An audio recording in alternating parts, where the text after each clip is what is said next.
بسم الله من الشیطان الرجیم بسم الله الرحمن الرحیم کلاس 9 بایولوژي په پیپ نمبر چپټر کې چې د موږ لګیو او مایټاسیس موږ شروع کړو دا مایټاسیس د خره سټپ ته چې سیګنیفیکنس اف مایټاسیس چې د مایټاسیس اهمیت سره کله چې مایټاسیس په باډي کې کیږي نو د دې پیدې چې موږ د سدي نو د کلاس 9 په بایولوژي کې خو دا ډېر پیدې دي خو څو تیمار غونډې کړې دي نو باقي اولنی پیدا چې دا growth څنګه for a multicellular organism to grow new cells are produced by mitosis وس چې کوم multicellular organism دی باقي چې کله mitosis کیږي نو زیاتره به دې خبر راځي چې په جسم کې چې ډیر شي سیلونه داسي چې هغه ته نقصان نشي او سیلونه چې د مړ کیږي نو هغه سیلونو په ځای چې کله نوي سیلز پیدا کیږي نو هغه د مایټاسیس په ذریعه باندې پیدا کیږي او چې کله مایټاسیس په ذریعه پیدا کیږي نو زموږ ارګن یا زموږ باډي چې دا هغه په نارمل طریقه باندې د گروث کوي او گروث چې دی باقي باقاعدګي راولي او مینټین ساتي ومه پیدا چې دا ریفیر اف ون اوټ پارت مطلب دا دی برش ټیت رنز ماوث کله چې مونږه پس کا خپل غاښونه چې کله مونږه برش کوو یا مونږه چې د خوله کنګالو نو د غاښونو په برش کولو په دوران کې ډیر سیلونه داسې زموږ په خوله کې چې د هغې ډیت واقع وشي یعنې هغه چې د مړه شي یا موږ چې د خوله کنګالو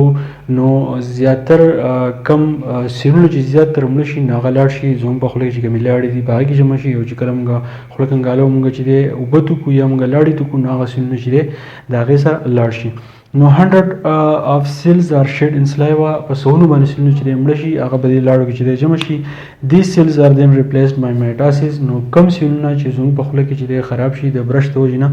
یا د خولې کنګالول د وجې نه هغه نوي سیل چې پیدا کیږي نو هغه سیلونه چې دی هغه هم د مایټاسیس په ذریعه باندې پیدا کیږي بل پکې د asexual reproduction چې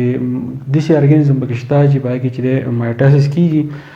خو مایټاسیس چې کله باقي کیږي نو د هغې خپلې طریقې دي لکه اوس asexual reproduction چې دی زموږ سره د اوبو یو ارګانیزم دی چې دی هایډرا ورته وایو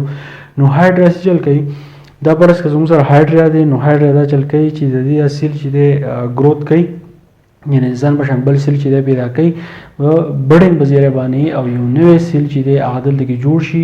نو دا پیرنټ هایډرا شو دا زموږ سره چې دی ډاټر هایډرا شو نو مایټاسیس په ذریعه باندې یو نوی هایډرا چې دی هغه پیدا شي او د بډینګ په ذریعه باندې چې دی دا بیا جدا شي نو بډینګ چې دی هغه د asexual reproduction چې دی طریقه ده او دغه asexual reproduction چې کله کېږي نو دا دلته کې د مایټاسیس په ذریعه باندې کېږي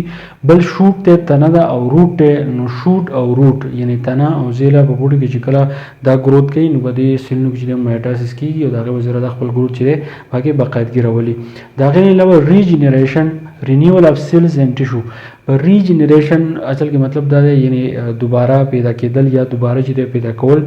ډېر شی سیلونه داسې او ټیشوز داسې چې هغې رینیول چې دی کیږي یعنې پوره ارګن چې دی نو هغه هم د دې سره پیدا کېدی شي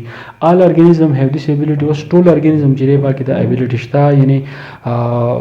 د هیومن اگزامپل ما تاسو له درکړو چې باقي چې دی نوي سیلونه چې دی هغه پیدا کېږي ټیل ان لیزرډ خو داسې ارګانیزم پکې شته چې په هغې کې پوره ارګن چې دی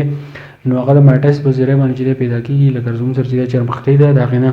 مونږ لکۍ کټ کړو نو باقي زر چې دی مایټاسیس وشي او نوي لکۍ چې ده هغه په هغې کې پیدا کېږي دغه شان هایډرا جنریټ د هول باډي او هایډرا چې ده نو هغه هم هول باډي چې دا پیدا کوي د مایټاسیس په ذریعه باندې نو دا د مایټاسیس پیدې وي چې گروث کېږي ریفیر اف ون آوټ پارټ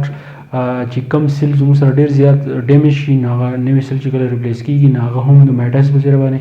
asexual reproduction یو طریقه د بډینګ دغه بډینګ چې کله په هایډرا کې کېږي نو هغه هم د مایټاسیس په ذریعه کېږي او د هغې نه علاوه ریجنریشن یعنې سیلز پیدا کېږي یا نوي ارګن چې دی په بعضې ارګانیزم کې چې دی پیدا کېږي نو دا د مایټاسیس طریقې دي